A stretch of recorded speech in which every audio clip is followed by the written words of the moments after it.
কি হয়েছিল আগের ইউনিটে? বইটাকে নিচে রাখো, ব্যাগের উপর রাখো, বা নিচে ব্যাগ সরিয়ে দাও, নিচে রাখো। কি হয়েছিল আগের দুটো ইউনিটে? ছেলেটির নাম কি ছিল? মর্টিমার। মর্টিমার তাদের বাড়ির পুরোনো লাইব্রেরিতে কি খুঁজে পেয়েছিল? একটা রেড লেদার ব্যাটার্ড বুক, একটা পুরনো নষ্ট হয়ে যাওয়া বা ক্ষয়ে যাওয়া একটা লাল চামড়া দিয়ে বাঁধানো বই। এবং সেই বইটার কি বিশেষত্ব ছিল, স্পেশালিটি কি ছিল?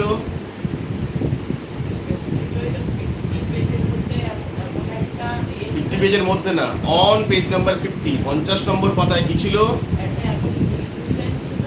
একটা ইলাস্ট্রেশন ছিল। ইলাস্ট্রেশন মানে ছবি। ছবিটায় কি ছিল?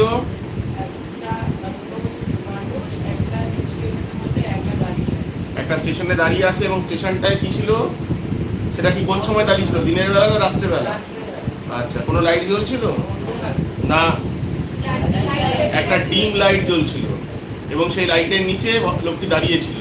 লোকটি হ্যাট পরিহিত, একটা কোট পরিহিত। আর লোকটি কোন দিকে মুখ করেছিল? তুই কি বোবা? লোকটি কোন দিকে মুখ করেছিল? হ্যাঁ, একটা টানেলের দিকে। সেই টানেলটা স্টেশনের একটা প্রান্তে ছিল। সেই টানেলের অন্ধকার মুখের দিকে বা অংশের দিকে তাকিয়েছিল লোকটি। এবং তারপরে কি দেখা গেল? তারপরে দেখা গেল মেনি ইয়ার্স পাস, অনেক বছর এই ঘটনার পর কেটে গেল। এবং তার আগে যে সময় মর্টিমার বইটা পড়তো, সে কখনো 50 নম্বর পাতার পরে যেতে পারতো না। তার ওখানে গেলেই সে আর তারপরে আর পড়ার ক্ষমতা থাকতো না, তাই সে জানে না তারপরে কি হয়েছিল। অনেক বছর কেটে যাওয়ার পরে একদিন মর্টিমার সেরকম একটা স্টেশনে আসে, এবং সেই স্টেশনে একটা হলুদ ডিম লাইট জ্বলছে। মর্টিমার দেখে সেই শ্যাডোই একটা ফিগার ওই লাইটটার নিচে দাঁড়িয়ে আছে, এবং তার অনেক চেনা চেনা লাগে। তার মনে হয়, আরে এটা তো পেজ নাম্বার 50, সেই ছবিটা যেটা ছোটবেলায় বারবার পড়তাম, এবং কখনো তারপরে কি হয়েছে সেখানে পৌঁছতে পারতাম না, তাই তো? তারপরে মর্টিমার কি দেখতে উৎসাহী হয় বা কৌতূহলী হয়? লোকটির মুখ, লোকটার মুখ দেখতে। কারণ ছবিতে তো ইলাস্ট্রেশনে বইতে মুখ দেখা যেত না। মর্টিমার যখন লোকটির সামনে গেল এবং লোকটির মুখ দেখলো, দেন হি ওয়াজ শকড। আগের দিন আমরা বলেছি যে শক আর সারপ্রাইজের মধ্যে কি ডিফারেন্স? দুটো মানেই চমকে ওঠা, কিন্তু সারপ্রাইজ হচ্ছে ইন আ প্লেজেন্ট ওয়ে, আর শক হচ্ছে যখন কেউ ভীত হয় বা দুঃখিত হয় বা আঘাত পায়, সেক্ষেত্রে হচ্ছে শক হয়। তো Mortimer was shocked because it was his own face. Mortimer নিজেকেই দেখতে পায়, এবং দেখতে পাওয়ার পরে তারপরে কি হয়? মর্টিমার ভয়ে রুদ্ধশ্বাসে দৌড়াতে থাকে স্টেশন ছেড়ে। স্টেশন ছেড়ে কোথায় এসে উপস্থিত হয়? স্টেশনের পাশে একটা মুনলিট রোড ছিল, একটা রাস্তা ছিল। সেই রাস্তাও অন্ধকার, কিন্তু চাঁদের আলো পড়েছিল। সেই রাস্তা ধরে মর্টিমার দৌড়াতে থাকে, এবং মর্টিমার অনুভব করে যে তাকে তার নিজের ফুটস্টেপ, তার নিজের পা তাকে তাড়া করছে। এবং মর্টিমার কি হয়? একটা বাড়ির সামনে এসে পৌঁছায়, এবং দেখে যে বাড়িটার ভেতরে একজন মোমবাতি ক্যান্ডেল হাতে মর্টিমারের জন্য যেন অপেক্ষা করছে। সেই লোকটি কোনোভাবে ইশারায় মর্টিমারকে ভেতরে আসতে বলে। মর্টিমার যেন কোনোভাবে হিপনোটাইজ হয়ে যায়, সম্মোহিত হয়ে যায়, এবং লোকটির পেছন পেছন চলতে থাকে। তারপরে তারা দুজনে কাঠের সিঁড়ি ভেঙে ওই বাড়িটার একেবারে উপরের তলায় আপস্টেয়ার্সে গিয়ে পৌঁছায়, সিঁড়ি ভেঙে ভেঙে। তারপরে কি হলো সেটা আমরা এই 3rd ইউনিটে দেখবো। এটা হলো তোমাদের সিলেবাস শেষ ক্লাস 8-এ। আর কিছু নেই তো? ইয়েস, নো, হ্যাঁ, না, কিছু বলো, চুপ করে বসতে পারো। ওকে, শুরু করি। The shadowy figure took him to an upper room where a bright fire was burning. সেই শ্যাডোই ফিগারটা, সেই ছায়াময় শরীরটা মর্টিমারকে কোথায় নিয়ে যায়? টু অ্যান আপার রুম, উপরের তলার একটা ঘরে নিয়ে যায়। এবং মর্টিমার যেন হিপনোটাইজ হয়ে আছে, সম্মোহিত হয়ে যাচ্ছে। লোকটা যেখানে যাচ্ছে, সেই ক্যান্ডেল হাতে লোকটি, মর্টিমারও সেই দিকে যাচ্ছে। এবং মর্টিমার সেই উপরের তলার একটা ঘরে যায়, where a bright fire was burning. আমরা জানি শীতের দেশে বাড়ির ভিতরে সেন্ট্রাল ফায়ার থাকে, যেখানে কাঠ দিয়ে আগুন জ্বালানো থাকে বা ইলেকট্রিক হিটার থাকে, যাতে ঘরের তাপমাত্রা বেশি থাকে। সেই ঘরের মধ্যে একটা সেন্ট্রাল ফায়ার জ্বলছে, আর ওই যে আগুন যে জ্বলে তার ধোঁয়া থেকে বেরোয়, একটা চিমনি দিয়ে বেরোয়। প্রত্যেকটা বাড়ির উপরে প্রায় চিমনি থাকে, সেই চিমনি দিয়ে ধোঁয়াগুলো নির্গত হয়।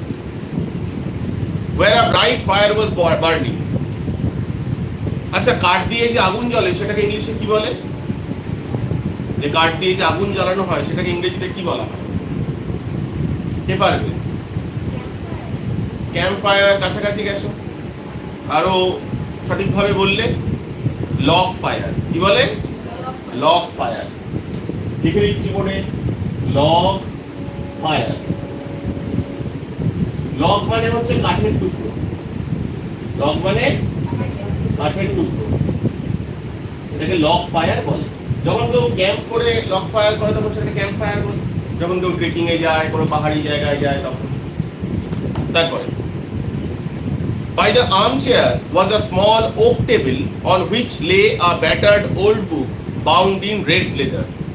By the armchair, ওই আর্মচেয়ারের পাশে, আর্মচেয়ার মানে জানো তো আরাম কেদারা, চেয়ারকে বাংলায় কেদারা বলে, অর্থাৎ হাতল দেওয়া চেয়ার। সেই আর্মচেয়ারের পাশে একটা ওক টেবিল আছে। ওক গাছের টেবিল, ওক, ম্যাপেল, রডোডেন্ড্রন, ভূগোলে পড়েছো, পাহাড়ি অঞ্চলের গাছ। এই ওক গাছের কাঠ দিয়ে খুব সুন্দর টেবিল তৈরি হয়। একটা ওক টেবিল আছে ছোট ওই আর্মচেয়ারটার পাশে। তার উপরে কি রাখা আছে? একটা ব্যাটার্ড ওল্ড বুক, একটা পুরনো ছেঁড়া ফাটা বই, ইন রেড লেদার, এবং সেটা ওই লাল চামড়ায় বাঁধানো বই। The shadowy figure put the candle on the table. সেই ছায়াময় শরীরটা, মটিমার যার সাথে সেই ঘরে ঢুকে এসেছে, সেই শরীরটা ওই ক্যান্ডেলটা ওক টেবিলের উপরে রাখলো। তারপরে কি হলো? অ্যান্ড ডিপার্টেড সাইলেন্টলি, এবং নিস্তব্ধে ঘর থেকে বেরিয়ে গেল। Mortimer collapsed into the armchair. Mortimer গত কিছু মিনিটে, গত কিছু মুহূর্তে এতই বিধ্বস্ত হয়েছে, মটিমার প্রায় ওই আর্মচেয়ারটার উপরে শরীর গায়ে নিয়ে বসে পড়ল। And picked up the old book, এবং সেই রেড লেদার ব্যাটার্ড ওল্ড বুকটা হাতে তুলে দিল। উইথ আ শক, মানে সে দেখে চমকে উঠলো। He realised it was the same book from his childhood. আরে এটা তো আমার ছোটবেলার, আমার বাবার লাইব্রেরির সেই বইটা। The book which contain the story of Midnight Express. যে বইটায় একটা গল্প আছে যার নাম Midnight Express. Very good, Midnight Express. Mortimer was greatly afraid. Mortimer খুব ভয় পেয়ে গেল। অ্যাফ্রেড মানে ভীত হওয়া বা ভয় পেয়ে যাওয়া। He turned the pages with trembling hands. Trembling hands মানে কাঁপা কাঁপা হাতে। শীতের দেশ, ঠান্ডার জন্য হাত কাঁপছে না, ভয়ে কাঁপা কাঁপা হাতে সে বইয়ের পাতা তুলতে লাগলো। And he began to read, এবং পড়তে শুরু করলো। The story was about a man. গল্পটা কি নিয়ে? অ্যাবাউট এ ম্যান, একজন লোক নিয়ে, একজন মানুষ নিয়ে। Who in his childhood had read a book, যে তার শৈশবে একটা বই পড়েছিল।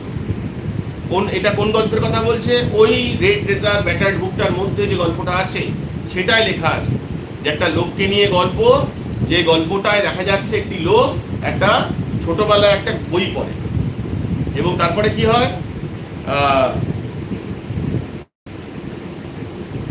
Which contain a frightening picture. সেই বইটার মধ্যে একটা ভয় পেয়ে যাওয়া ছবি আছে, একটা ছবি যেটা দেখে সেই লোকটি ভয় পেয়ে যায়।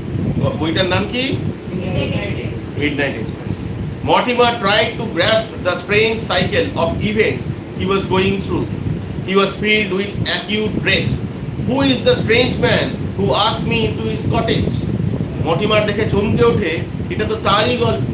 সে ছোটবেলায় তার বাবার লাইব্রেরিতে একদিন সবাই শুয়ে পড়ার পরে সেই বইটি পড়েছিল বা বইটি দেখেছিল। বইটির 50 নম্বর পাতায় একটা ফ্রাইটেনিং পিকচার ছিল, তাই সে কখনো 50 পাতার পরে পড়তে পারেনি, এবং তারপরে সে নিজেই যেন নিজেকে পড়ছে। মর্টিমার তারপরে উপলব্ধি করে যে আরে এই লোকটাকে, এই যে শ্যাডোই ফিগার, যে ক্যান্ডেল নিয়ে আমাকে এই উপরের তলার ঘরে নিয়ে এলো, এই লোকটাকে। Mortimer asked himself fearfully. Mortimer নিজেই নিজেকে ভয়ের সাথে প্রশ্ন করতে লাগলো। At that very moment the door open. ঠিক সেই মুহূর্তে দরজা খুলে যায়, সেই ঘরের দরজাটা খুলে যায়, ভূতের সিনেমার মতো।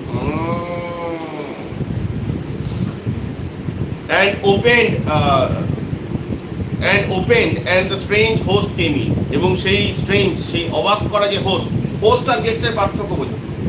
আমি তোমাকে আমাদের বাড়িতে নেমন্তন্ন করলাম, then I am the host and you are the guest.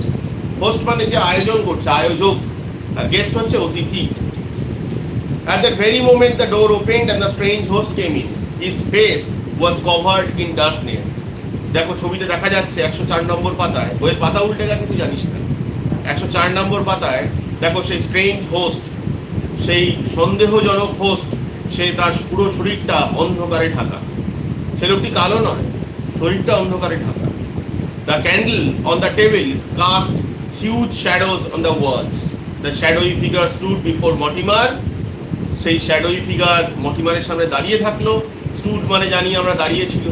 স্টুডের present form Ayush, stand, very good. Stand, stood, stood.